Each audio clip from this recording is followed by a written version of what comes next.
మనుషులు అనమాట. ఆడ ఇంకో రథం వెయిట్ చేస్తుంది. ఈ పెద్ద రథం ఇదంతా మేము మనుషులు, మా ఫ్యామిలీ మెంబర్స్. ఈ రథ సప్తమి రోజు రథం బుక్ చేస్తాం.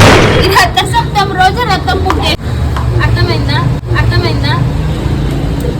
అక్కడే ఇవేమో కూల్ అనుకున్నారు.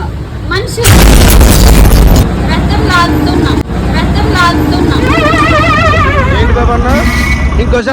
ఇంకో రథం దగ్గరికి వెళ్తాం. మనుషులకి ఇప్పుడు చూపించు. వీళ్ళందరూ మనుషులు, పూలు కాదు. మనుషులు పట్టుకొని రథాన్ని లాగుతున్నారు. ఎంత దూరం పోతుందో ఈరోజు చూడాలమ్మా.